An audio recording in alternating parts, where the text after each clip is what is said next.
El doctor José Sarucán es el coordinador nacional de la Comisión Nacional para el Conocimiento y el Uso de la Biodiversidad. Es licenciado en Biología, maestro en Botánica Agrícola y doctor en Ecología. Fue rector de la Universidad Nacional Autónoma de México en 2 periodos, de 1989 a 1992 y de 1993 al 96. Ha recibido distinciones en sociedades botánicas de los Estados Unidos, además del Premio Nacional Forestal en 1979 y el Premio de la Academia de la Investigación Científica en 1985. Es investigador emérito de la UNAM desde 2006 y fue galardonado con la medalla de John Phillips, otorgado por la Unión Internacional para la Conservación de la Naturaleza de los Recursos Naturales. En 2011, la Cámara de Diputados le otorgó la medalla al mérito cívico Eduardo Neri. En 2016, también le fue otorgado el premio NatureServe 2016 a la conservación por su experiencia en biología de plantas y ecología, la tutoría de estudiantes y su dedicación al servicio público. Doctor Sarucán, muchísimas gracias por estar aquí con nosotros en línea directa. Verdaderamente un honor tenerlo aquí. Doctor Sarucán, cuando uno habla de biología, habla de botánica, agrícola, biodiversidad, todos estos temas que usted ha manejado, ¿qué es lo que tendría que preocuparnos en términos de lo que está sucediendo en el mundo? Problemas de calentamiento global, problemas de modelos ecológicos que se rompen. ¿Cómo poder coordinar, cómo poder hacer compatible desarrollo con esta lógica que para muchos sigue siendo pues muy difícil de asumir, de encontrar el equilibrio entre estos factores? Bueno, cuando hablamos de esos temas, Ezra, lo que estamos hablando es de la vida, en el sentido amplio, y nosotros como parte de ella.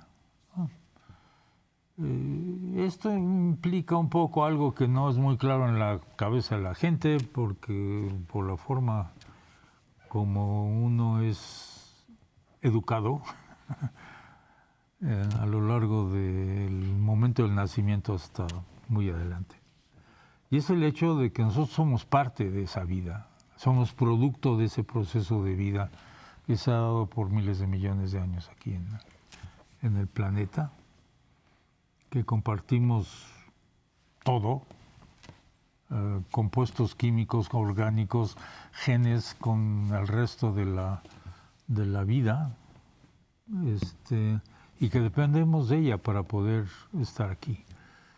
Hemos tenido un elemento que nos ha diferenciado del resto de nuestros colegas especies que viven en el planeta, y es un proceso de evolución cultural que empezó con una serie de cambios metabólicos en el cuerpo. Hay toda una historia linda, yo no voy a meter ahorita en ello, pero es fascinante cómo pasamos de tener un comportamiento netamente de primate en nuestros alimentos, en nuestra forma de obtener energías para vivir, a lo que somos ahora, con un cerebro que es 3 veces más grande que el de los colegas primates, ¿no?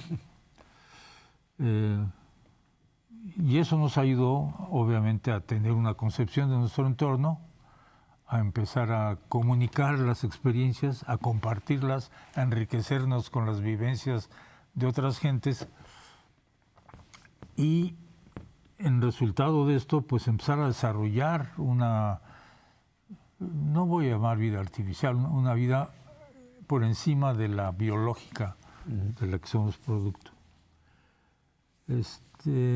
Y el asunto es que esta segunda parte ha sido tan fuerte, tan dominante, tan impactante en el desarrollo de nosotros, obviamente, que nos hemos olvidado de la conexión con la vida biológica, vamos a llamarle. Perdón por la redundancia de las palabras. Y esto tiene consecuencias muy, muy malas. La primera es que nos sentimos más de lo que somos, y somos una especie más en este planeta, 1. 2, nos sentimos dueños de ese planeta para hacer de él lo que queramos, y no es el caso. Y perdemos el sentido de total dependencia de la salud de ese planeta en la parte viva, que además no es nada más los organismos, es una serie de cuestiones ambientales como el clima, y que lo estamos modificando por una serie de acciones. Todo este complejo no está en nuestra visión normalmente de las cosas. La debería ser. Es que el planeta aguanta, dicen. No, el planeta no, el planeta aguanta, va a estar aquí un chorro de tiempo. Los que no creo que vamos a estar como estamos ahora, con una civilización, con sus sombras y sus luces, como la hemos desarrollado, hasta ahora somos nosotros. Porque las condiciones para que esa civilización continúe y mejore y cada vez sea más justa, más digna, más incluyente de todos los seres humanos, que son de todos los colores posibles. Los colores no son sino manifestaciones de reacción al ambiente.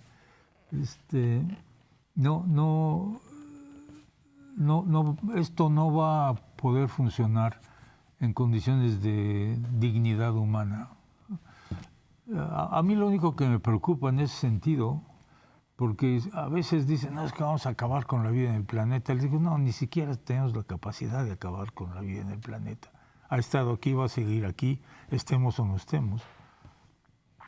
Lo que me preocupa mucho en esto es que la capacidad de adaptación de la especie humana, yo a veces digo, es peor que la de las cucarachas. Se resisten más.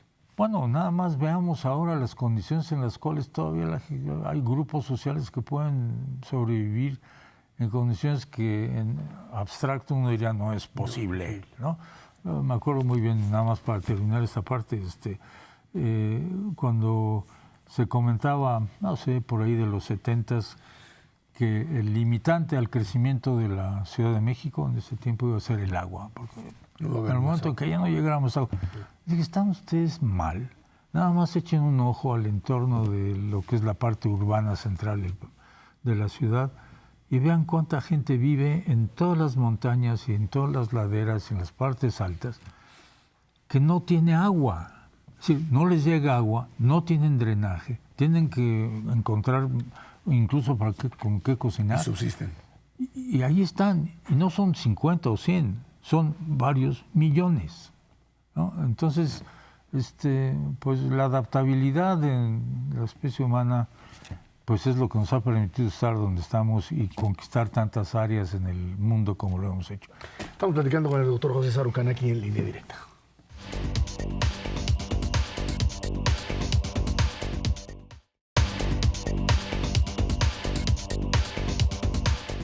¿Cómo resolver, doctor Sarucán, esta dualidad? Por un lado, hay un desarrollo científico, tecnológico, que ha hecho que la humanidad consiga esta adaptabilidad de la que hablaba.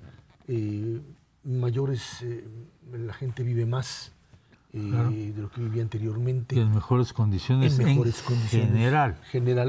O sea, si uno voltea a ver los últimos 30 años, lo que ha sucedido en continentes como África incluso. Sí, pero sigue habiendo extremos. Extremos, no es que esté resuelto. No, exactamente. ¿Cómo entender esta idea de que por un lado se daña al propio planeta, se daña este espacio, y por otro lado se consigue una mayor cantidad de años de vida, y no sé si calidad de vida, pero hay una contradicción entre desarrollo y equilibrio ecológico que habría que resolver, o a lo mejor no tiene salida? No, yo creo que tiene muchísima salida, y lo que pasa es que no se las hemos dado, porque lo que ha dominado más que desarrollo ha sido crecimiento económico a cualquier costo. Y los costos son enormes, ambientales desde luego, sociales, pero también de tipo cultural y yo diría ético y humano, de una manera terrible. Es decir, el planeta, nosotros en el planeta estábamos en equilibrio hasta por ahí no sé, un poco antes de la Revolución Industrial. Entra la Revolución Industrial, empezamos a depender menos de la energía solar para todo, ¿no?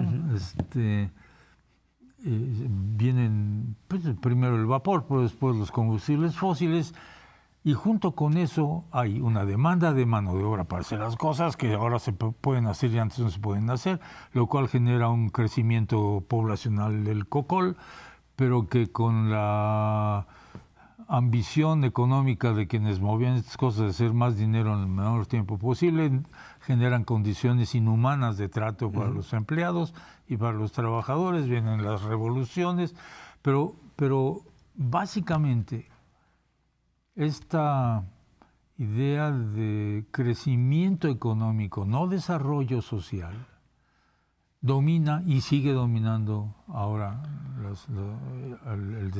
la vida de los Pero estaríamos países. ahora intentando un poco regresar, no diría yo que a esa época, pero sí a estas formas creadoras de energía. Abandonar el tema de hidrocarburos, abandonar estas fuentes y regresar otra vez al tema eólico, al tema de energía solar, al tema de pues estas energías renovables no contaminantes. Sí, esto es una tendencia, en algunos países mucho más marcada que en otros. Nosotros todavía estamos muy lejos, caminando lentamente hacia allá cuando podíamos hacerlo enormemente, porque tenemos posibilidades de usar esas energías renovables enormes, ¿no? El país que tiene más celdas fotovoltaicas domésticas, es decir, en casas, en el mundo, es un país que tiene los mismos días de sol y de horas de sol que Alaska, y se llama Alemania. Hay una diferencia notable entre lo que pasa con el clima en Alemania que tenemos en este país. Casi no importa dónde estemos en el país, y México que es enorme, ¿no? Bueno, ahora, eso es una manera de resolver las cosas. Esas son energías intermitentes, porque pues eso funciona de día, pero no de noche. Los molinos eólicos funcionan cuando hay viento, no cuando no hay. Hay limitaciones también para eso, sin duda. Lo que no hemos sabido hacer es una transición que vaya mezclando estas posibilidades hasta que tengamos desarrollos tecnológicos como la fisión, que nos van a permitir ahora sí poder acumular y guardar energía producida solamente en 8 horas de los 24 o los que sea de cada día o más, pero acumularla y tenerla, y no importa si es intermitente o no, ¿no?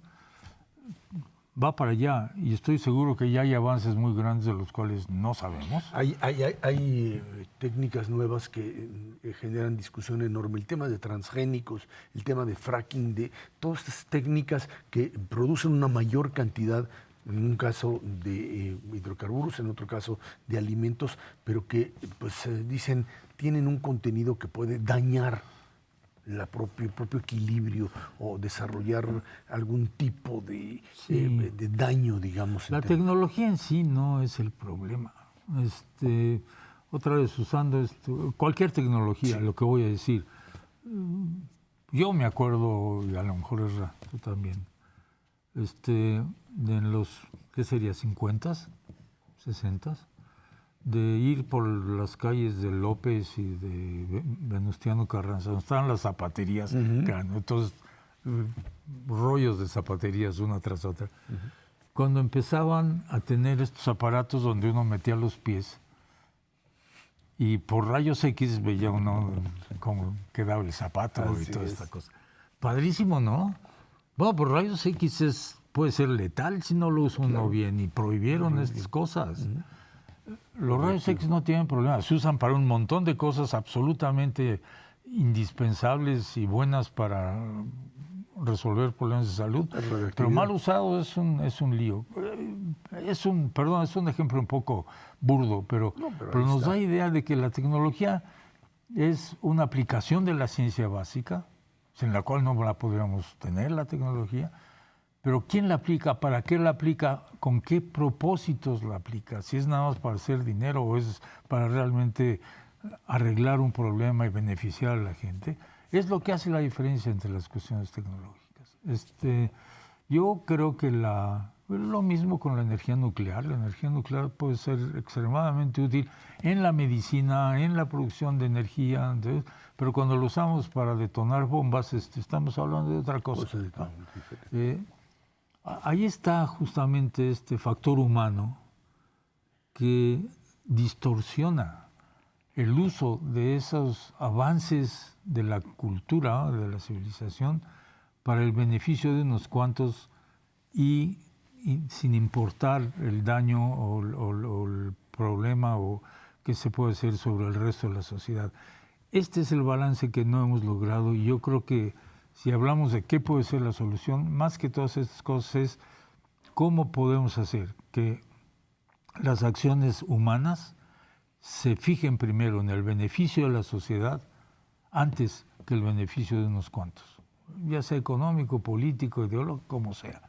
Y esto lo hemos perdido. Y lo hemos perdido pues, porque esto ha dominado el desarrollo de prácticamente toda la economía en todos los países. Estamos platicando con el doctor José Sarucán aquí en Línea Directa.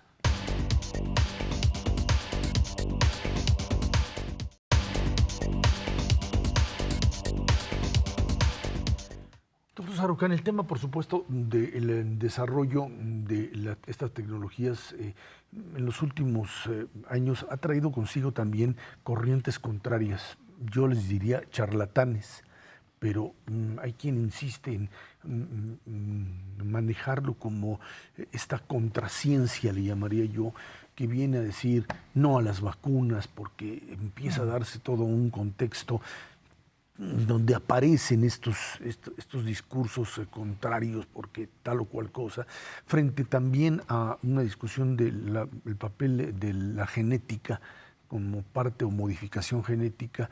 Estamos hablando de, por un lado, avances importantes, pero también intentos de retroceso de aquellos que por algún tipo de interés estarían interesados en que esto no caminara ahí. Esto es real, es un riesgo. Pues es un riesgo que lo vivimos, bueno, la humanidad lo vivió en diferentes épocas de su desarrollo, ¿no? Cuando las cosas no se podían explicar, pues entonces se recurría a alguna fuerza, ¿sí?, sobrenatural, de algún lugar, sobrenatural o sobre lo que sea, pero era el causante o el responsable o el que podía evitar o el que podía castigar y cosas de este tipo. Y esto duró mucho, pero esto dio origen a un problema, y perdón, voy a decir algo que seguramente a alguna gente de los que nos escucha no le va a gustar, pero dio origen a esta multiplicidad de formas de explicar la naturaleza en nuestra presencia aquí, que llamamos religiones. Uh-huh.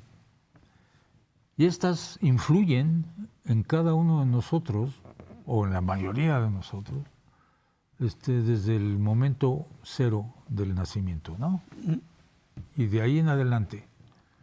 Y es una indoctrinación de diversas formas que desafortunadamente además generalmente es enormemente intolerante de otras formas de ver estas cosas.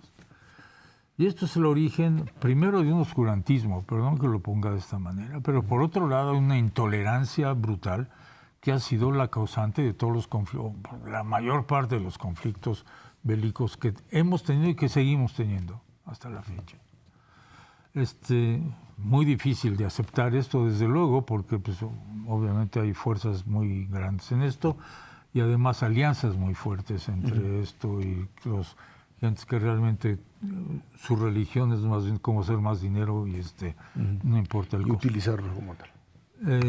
Yo creo que esto es un problema difícil de cambiar, pero tampoco imposible de cambiar. Yo creo que estas son convenciones culturales, las hemos creado nosotros. ¿Y por qué no las podemos cambiar?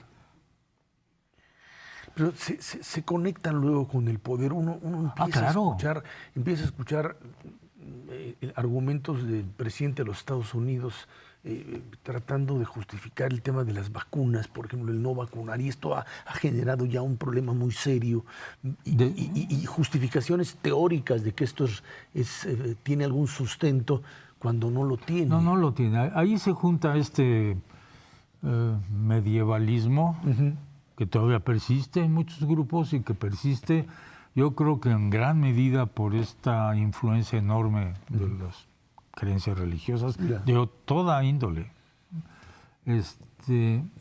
Y que lo expresamos. Ahora lo podemos medir, antes no. Antes pues muchos de estos asuntos que tenían una implicación social no eran tan grandes, ahora lo son. No vacunar y mandar chicos que pueden llevar diversas enfermedades contagiosas a la escuela, cosas de este tipo, tiene una consecuencia social, humana por un lado, económica por otro lado, que son inaceptables. Y esto pues se mantiene desafortunadamente ahí. Pero lo que me preocupa muchísimo es que lo que ha cambiado para bien en el proceso de evolución cultural de nuestra especie es el entendimiento de esas fuerzas que no sabíamos de qué diablos era, ¿no? La gravedad, pues quién sabe, esto es algo que los dioses... Ahora entendemos que no se puede definir perfectamente, pero cualquier tío con 5 centavos de cabeza sabe que no puede caminar indefinidamente en una azotea de un edificio de 5 pisos. Se mata, ¿no? No lo puedo explicar, pero ya lo ha intuido. Hay un montón de estas cosas que no las logramos meter, y el bloqueo fundamental de esto es... Yo creo que una cuestión de creencia religiosa o cosas por el estilo. Yo creo que eso habría que cambiarlo.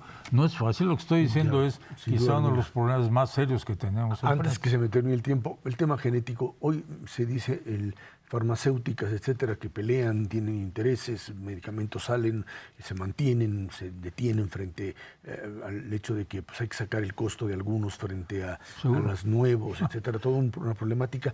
Hoy parecería ser que hay una mayor posibilidad con un desarrollo de la investigación genética para descubrir finalmente soluciones. Y eso sería enormemente importante, hacerlo y aplicarlo y entender bien qué consecuencias tiene, porque eso también, como todo, tener regulaciones de manipulación y distorsión terribles que hay que evitar. Es la misma cosa con los organismos transgénicos o los productos transgénicos.